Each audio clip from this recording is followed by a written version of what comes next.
Dee Dee Jonrowe and Willow, and she's wearing our narrow Arctic skirt, and this is her last Iditarod, and we are one of the most famous dog mushers in the world, and also the kindest people to come out with us. And so you guys asked us a few questions for her. A lot of people are wondering, Dee, since this is your last race, what will happen to your sled dogs? What's your plan for them? My plan for them is none of them will leave here. I've got all sorts of opportunities to not only race shorter races, but to also mentor some other ladies that are interested, including one of the girls here that has helped me the last 2 years that's going to be racing. And I'm also working with them with agility and search and rescue. With boots, and when I wear the insulated ice bugs when when the temperature allows, and that really works very well if you get them a couple of sizes big, and that would be really useful in a stirrup, because it keeps you, sliding and stuff. But when it's really cold, I've got to go to the stirrup. Okay, Steger muckluck. So inside ice bugs and then Steger muckluck. Yes. And then what about for your hands? Have you figured out anything really good? Well, no. My hands continue to be a challenge. I wear fleece-lined leather gloves for when I'm first doing chores, and then I go into a gauntlet, and then eventually into my beaver mitts. Okay. Okay, and then one of the other, we'll ask you sled dog. So what got you into sled dog racing? Oh, we were living in Western Alaska, and I've always loved dogs, and my mom has always blessed me with being able to have a dog, because we were married. But Mike and I met and married in the Bethel area in the Kuskokwim Delta.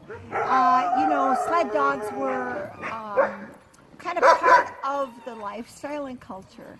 And I had my black lab. He married a biologist with a black lab. Yeah. And, Dee Dee was a biologist, by the way. Yeah. She was an area biologist in Western Alaska, so she's...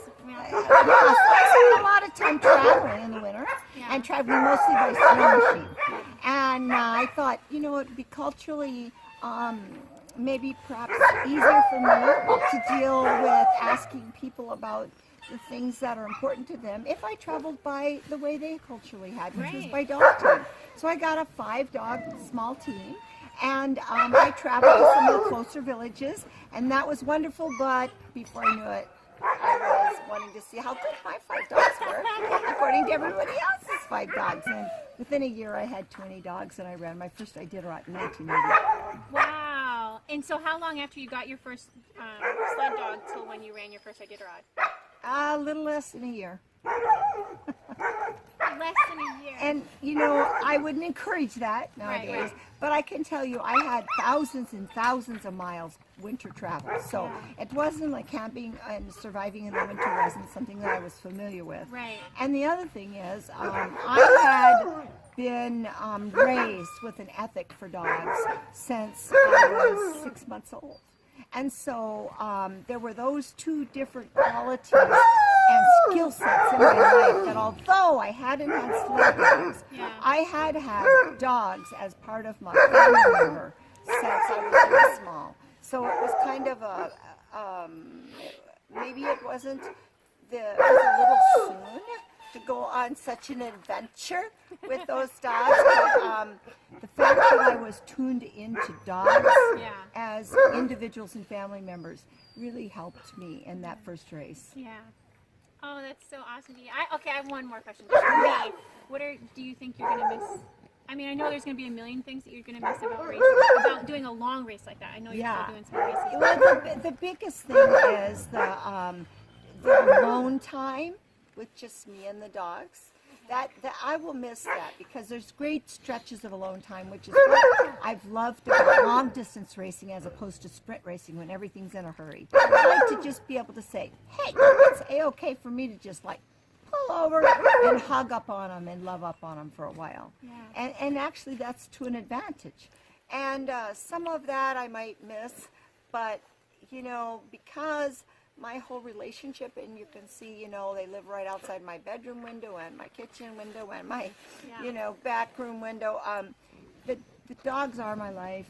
I've raised everybody you see here, and I don't intend to have a lot of puppies, but an example of what makes me feel like my life has been, you know, a mission is just recently my best friend is 91, passed this last week, and you know, there he was with the Labrador that I raised for him, that I had born and raised for him.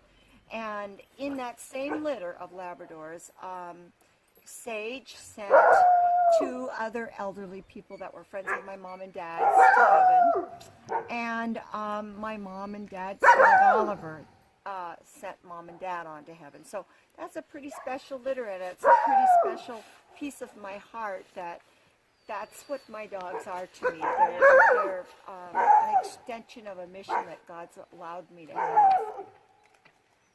Yeah. Oh man, what a beautiful legacy. What a beautiful thing to have be part of your life for so long. Yeah, and I was sad, you know, but Jim was 91 and he was ready, you know, for the transition.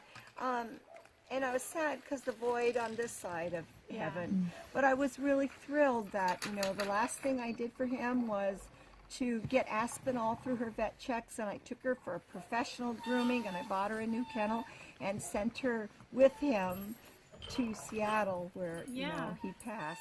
So. Oh, that's amazing. Oh, that's so amazing. Well, Dee Dee, you have been such an inspiration to so many women, and to me, and to see you out there, I don't know, it's just been really wonderful getting to know you, and we wish you so much luck on your last race, and thank you for all that you've done for women. Well, really. And animals, really. I was going to say, I really appreciate it, Jen. I think you and I share that love of animals, and that's kind of where we bonded.